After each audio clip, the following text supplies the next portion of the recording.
আজকে বাংলার জমিনে যদি আমরা তাকাই, আমরা এক ফেসিবাদকে বাংলার জমিন থেকে বিদায় করেছি।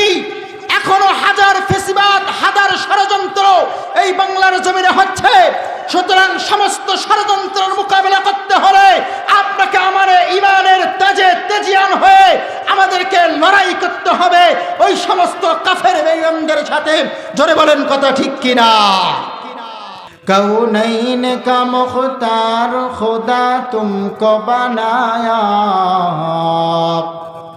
कौनैन का मुख्तार खुदा तुमको बनाया, उम्मत की निगहबान खुदा तुमको बनाया, उम्मत की निगहबान खुदा तुमको बनाया। या रब मेरे आँखों में समा जाए मदीना, मुद्दत से मेरे दिल में तमन्ना है मदीना। तलवार बकट हो के निकल मैदाने आसीर, तलवार बकट हो के निकल मैदाने आसीर, दुश्मन के मुकाबिल तो लगा नारे तकबीर। तो मर्द मुसलमान हो, तो मर्द मुसलमान, एक हाथी में तलवार हो, एक हाथी में कुरान। सुब्हानक ला इल्म लना इल्ला मा अल्लमतना इन्नका अंतल अलीमुल हकीम।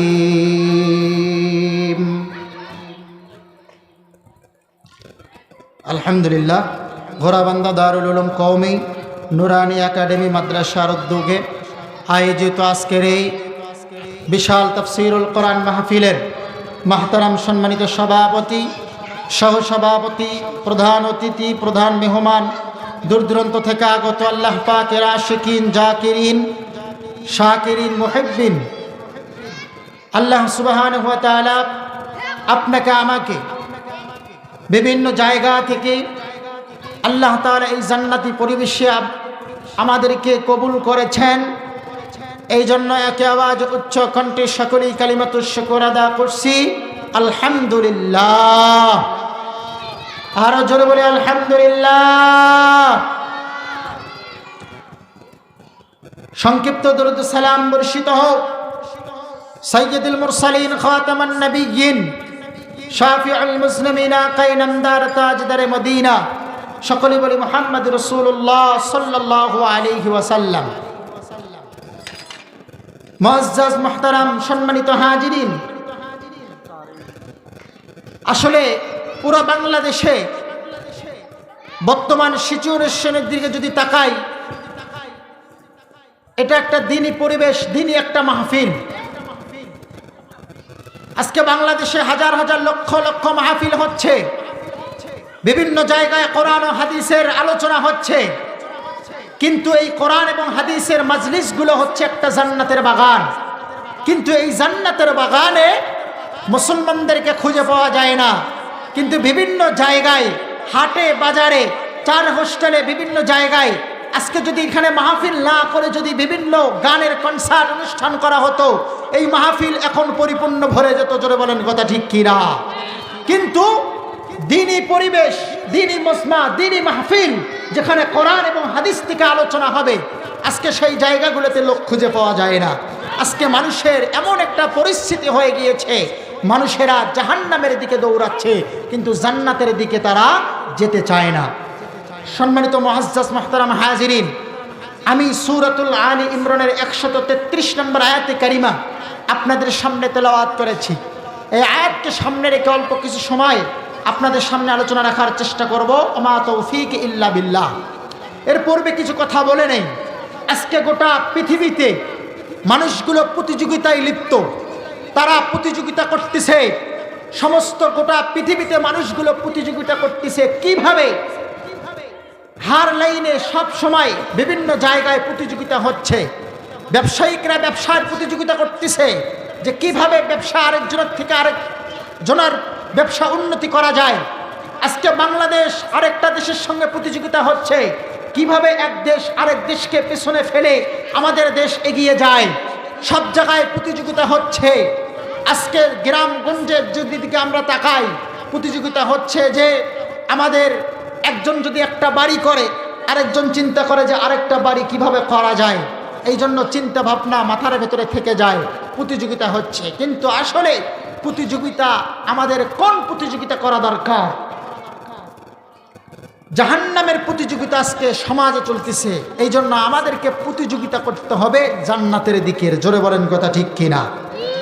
সম্মানিত মুসলমান ভাইয়েরা, কথাগুলো গভীর মনোযোগ দিয়ে বোঝার চেষ্টা করবেন। সূরাতুল আলী ইমরানের 133 নম্বর আয়াতে কারিমার ভেতরে আল্লাহ রাব্বুল আলামিন বলেন, ওয়াসারিউ ইলা মাগফিরাতিন মির রাব্বিকুম ওয়া জান্নাতিন আরদুহাস সামাওয়াতু ওয়াল আরদু উইদ্দাতিল মুত্তাকিন। আল্লাহ রাব্বুল আলামিন সূরাতুল আলী ইমরানের 133 নম্বর আয়াতে কারিমার ভিতরে বলতেছেন, ওয়াসারিউ ইলা মাগফিরাতিন মির রাব্বিকুম ওয়া জান্নাতিন আরদুহাস সামাওয়াতু ওয়াল আরদু।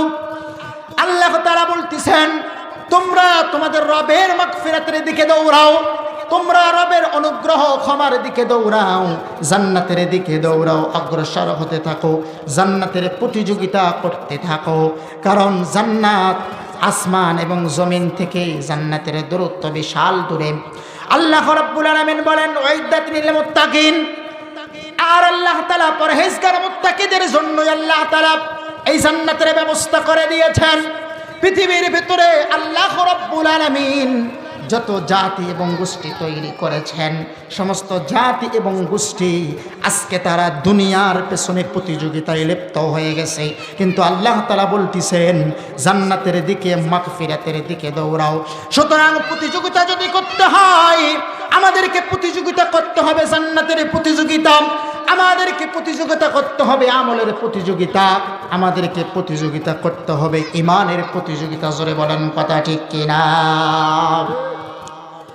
আজকে যদি সমাজের ভিতরে একজন মানুষ যদি আজকে সমাজে একটা বিল্ডিং বাড়ি উঠাই, আরেকজন চিন্তা করে আমাকেও এর চাইতে বড় একটা বাড়ি করতে হবে। সমাজের ভিতরে একজন যদি একটা গাড়ি ক্রয় করে, আমরা অপরজন চিন্তা করি আমাদের এর চাইতে ভালো একটা গাড়ি ক্রয় করতে হবে। সমাজে একজন যদি ব্যবসা প্রতিষ্ঠান তৈরি করে, আরেকজন চিন্তা করে আমি ওর থেকে কিভাবে ব্যবসা প্রতিষ্ঠান আগাইতে পারি, তার চিন্তা করে, তার প্রতিযোগিতা করে। কিন্তু মুসলমান ভাইয়েরা, আল্লাহ রাব্বুল আলামিন বলেন, তোমরা প্রতিযোগিতা করো, ওই জান্নাতের প্রতিযোগিতা তোমরা প্রতিযোগিতা করো, ওই আল্লাহ তাআলার অনুগ্রহের প্রতিযোগিতা, আল্লাহর ক্ষমার দিকে দৌড়াও। কারণ আল্লাহর ক্ষমার দিকে দৌড়াও, জান্নাতের দিকে দৌড়াও। কারণ পৃথিবীর ভেতরে যত প্রতিযোগিতায় আপনি করেন না কেন, জান্নাতের প্রতিযোগিতা ছাড়া আল্লাহ তাআলার কাছে একটাও গ্রহণযোগ্যতা হবে না। জোরে বলেন কথা ঠিক কিনা? সম্মানিত মুসলমান ভাইয়েরা, আমরা যদি ইতিহাসের দিকে তাকাই, সাহাবায়ে কেরাম তারা কি নিয়ে প্রতিযোগিতা করতেন, তাদের ভিতরে কি প্রতিযোগিতা ছিল? তারা দুনিয়া নিয়ে প্রতিযোগিতা করতেন নাকি আখিরাত নিয়ে প্রতিযোগিতা করতেন? সম্মানিত মুসলমান ভাইয়েরা, তাবুকের যুদ্ধের ভিতরে, তাবুকের যুদ্ধের সময় হয়ে গেল, আল্লাহর পয়গম্বর বিশ্ব নবীজি সাহাবায়ে কেরামকে ডাকলেন। কারণ তাবুক হচ্ছে মদিনা থেকে 1200 মাইল দূরের রাস্তা। এমন একটা মুহূর্ত, এই 1200 মাইল দূরের রাস্তা, যেখানে যাওয়ার জন্য কোনো বাড়ি ছিল না, যেখানে যাওয়ার জন্য কোনো গাড়ি ছিল না, যেখানে যাওয়ার জন্য কোনো প্লেনের ব্যবস্থা ছিল না, কোনো যানবাহনের ব্যবস্থা ছিল না। এই এমন একটা সিচুয়েশন, মাত্র মৌসুমের খেজুরের ফল তৈরি হয়েছে, গাছের ভেতরে খেজুর পাকতে শুরু করেছে। মানুষের কাছে তেমন কোনো টাকা নাই, তেমন কোনো পয়সা মানুষের হাতে নাই। তেমন পরিস্থিতির মুহূর্তে যেমনিভাবে আমাদের সমাজে যদি আমরা যেমন ইরির সিজন চলে আসে, ইরির ধান কাটার পূর্বে আমাদের হাত যেমন খালি হয়ে যায়, আমাদের কাছে যেমন টাকা থাকে না, ওই রকম মদিনার ভেতরে যখন খেজুরের মৌসুম চালু হয়ে যায়, ওই খেজুরের মৌসুমের ভেতরে খেজুর যখন পাকতে শুরু করে, তখন মানুষের হাতের অবস্থা ভালো থাকে না, কোনো টাকা থাকে না, পয়সা থাকে না। এমন মুহূর্তে তাবুকের যুদ্ধের দামামে বেজে উঠল বিশ্ব নবীজি মুহাম্মদ আরবি সাল্লাল্লাহু আলাইহি ওয়াসাল্লাম সাহাবায়ে কেরামকে বললেন, ও সাহাবীরা, তাবুকের যুদ্ধে অংশগ্রহণ করতে হবে, তোমাদেরকে টাকা দিতে হবে, বিভিন্ন অনুদান দিতে হবে। যখন আল্লাহর পয়গম্বর বিশ্ব নবীজি তাবুকের যুদ্ধের জন্য সাহাবায়ে কেরামকে বললেন, তখন হযরতে ওমর ফারুক রাদিয়াল্লাহু তাআলা আনহু বাড়িতে গেলেন। যাওয়ার পর তার সমস্ত সম্পত্তিকে দুই ভাগ করলেন। দুই ভাগ করার পর সমস্ত সম্পত্তির ভেতরে এক ভাগ বিশ্ব নবীজির জন্য নিয়ে আসলেন। কারণ পয়গম্বর বিশ্ব নবীজি বলেছেন, আজকে তাবুকের যুদ্ধে যদি কেউ টাকা গ্রহণ করে, তাবুকের যুদ্ধে যদি কেউ টাকা পয়সা দান করে, তাহলে আল্লাহর রাস্তায় দান করবে, আর আমি তার জান্নাতে নিয়ে যাওয়ার জন্য জিম্মাদার হয়ে যাব। জোরে বলেন সুবহানাল্লাহ। সম্মানিত মুসলমান ভাইয়েরা, এবার ওমর ফারুক রাদিয়াল্লাহু তাআলা আনহু তার সমস্ত সম্পত্তি থেকে অর্ধেক সম্পত্তি আল্লাহর রাস্তায় দেওয়ার জন্য পয়গম্বর বিশ্ব নবীজির দরবারে উপস্থিত হলেন। আবু বকর সিদ্দিক রাদিয়াল্লাহু তাআলা আনহু বাড়িতে চলে গেলেন সম্পত্তি আনার জন্য, টাকা আনার জন্য। কিন্তু কি দান করবে? আবু বকর সিদ্দিক রাদিয়াল্লাহু তাআলা আনহু এবার বাড়িতে যা ছিল সব সম্পদ বিশ্ব নবীজির দরবারে উপস্থিত করলেন। দরবারে উপস্থিত করার পর বিশ্ব নবীজিকে বলতেছেন, ইয়া রাসূলুল্লাহি, ইয়া হাবিবাল্লাহ, বাড়িতে যা ছিল সব কিছু নিয়ে এসেছি। এবার বিশ্ব নবীজি বললেন, আবু বকর, বাড়ি থেকে কিছু রাখো নাই? এবার আবু বকর বলতেছেন, ইয়া রাসূলুল্লাহ, ইয়া হাবিবাল্লাহ, আল্লাহর পয়গম্বর, আমি আবু বকর সমস্ত সম্পত্তি নিয়ে এসেছি। কারণ আপনি তো বলেছেন আজকে যারা দান করবে তাদের জিম্মাদার জান্নাতে নিয়ে যাওয়ার জিম্মাদারের দায়িত্ব আপনি নিয়েছেন। সুতরাং দুনিয়াতে বাড়িতে কোনো সম্পত্তি রাখি নাই, আমি বাড়িতে আল্লাহ এবং আল্লাহর রাসূলকে রেখে সব সম্পত্তি আমি আল্লাহর রাস্তায় দান করে দিলাম। সাহাবায়ে কেরামের দিলের ভেতরে কি পরিমাণ তামান্না ছিল! তারা সব সময় নিজেদেরকে প্রতিযোগিতায় লিপ্ত হতো, কে কিভাবে কার আগে কত দান করতে পারে, কার আগে কত সওয়াব অর্জন করতে পারে। এটা ছিল সাহাবায়ে কেরামের দিলের তামান্না। আর আজকে বর্তমান আমাদের সমাজের দৃষ্টির দিকে যদি তাকাই, আজকে আমরা কয়টা বাড়ি করব, কে কয়টা গাড়ি করব, কে কত টাকার মালিক হব, আজকে দুনিয়ার প্রতিযোগিতায় আমরা লিপ্ত হয়ে গেছি। কিন্তু সাহাবায়ে কেরামের দিলের তামান্না কি ছিল? সাহাবায়ে কেরামের দিলের তামান্না কি ছিল? এই জন্য সম্মানিত মুসলমান ভাইয়েরা, আল্লাহ যেহেতু বলেই দিয়েছেন আল্লাহ তাআলার মাগফিরাতের দিকে দৌড়াতে হবে, আল্লাহর জান্নাতের দিকে দৌড়াতে হবে। জান্নাত হচ্ছে বিশাল একটা এরিয়া, পুরো ৭ আসমান আর ৭ জমিন যদি এক জায়গায় করা হয়, যেমন চওড়া হবে জান্নাতের এরিয়া এর চাইতে বিশাল চওড়া। জোরে বলেন কথা ঠিক কিনা? আল্লাহ রাব্বুল আলামিন একজন ছোট্ট জান্নাতীদেরকে একজন ছোট্ট একটা জান্নাত দেওয়া হবে, নিম্নমানের জান্নাত। ওই জান্নাতটাও এই 10 দুনিয়ার সমান হবে। জোরে বলেন সুবহানাল্লাহ। আল্লাহ তাআলার জান্নাতের ভেতরে বিশাল কত নিয়ামত আল্লাহ রাব্বুল আলামিন বান্দার জন্য তৈরি করে রেখেছেন। কিন্তু বর্তমান জামানার মুসলমানেরা, এই জন্য আপনাকে আমাকে যদি প্রতিযোগিতা করতে হয়, তাহলে জান্নাতের প্রতিযোগিতা করতে হবে, আল্লাহ রাব্বুল আলামিনের মাগফিরাতের ক্ষমার প্রতিযোগিতা করতে হবে। সাহাবায়ে কেরামের দিলের দিকে যদি আমরা তাকাই, একটা ঘটনা মনে পড়ে গেল। সম্মানিত মুসলমান ভাইয়েরা, ভালো করে কথাগুলো বোঝার চেষ্টা করবেন। যুদ্ধের সময় হয়ে গেল, বদরের যুদ্ধের সময় দুইজন সাহাবী, একজন হলো বাবা আর একজন হলো সন্তান। দুইজন সাহাবী, তারা এবার দুইজনেই যুদ্ধে অংশগ্রহণ করবে। দুইজনের মধ্যে একটা ঝগড়া লেগে গেল এক পর্যায়ে। এবার বাবা বলতেছে আমি যুদ্ধে যাব, সন্তান বলতেছে আমি যুদ্ধে যাব। যুদ্ধে কি কোনো সাধারণ মানুষ যায়? যাদের ঈমান পাকা এবং মজবুত তারাই যুদ্ধে যায়। জোরে বলেন কথা ঠিক কিনা? এজন্য বাংলাদেশে যে কোনো সময় যুদ্ধ হতে পারে, এজন্য প্রস্তুতি নিতে হবে। জোরে বলেন কথা ঠিক কিনা? প্রস্তুতি নিতে হবে, কারণ আকাশে নতুন সূর্য উদিত হয়েছে। এই নতুন সূর্যের দিকে তাকিয়ে থাকলে হবে না। আজকে বাংলার জমিনে যদি আমরা তাকাই, আমরা এক ফ্যাসিবাদকে বাংলার জমিন থেকে বিদায় করেছি। এখনো হাজার ফেসিবাদ হাজার ষড়যন্ত্র এই বাংলার জমিনে হচ্ছে। সুতরাং সমস্ত ষড়যন্ত্রের মোকাবেলা করতে হলে আপনাকে আমার ইমানের তেজে তেজিয়ান হয়ে আমাদেরকে লড়াই করতে হবে ওই সমস্ত কাফের বেঈমানদের সাথে। জোরে বলেন কথা ঠিক কিনা? এই জন্য যুদ্ধে যাওয়ার জন্য প্রস্তুতি গ্রহণ করেন।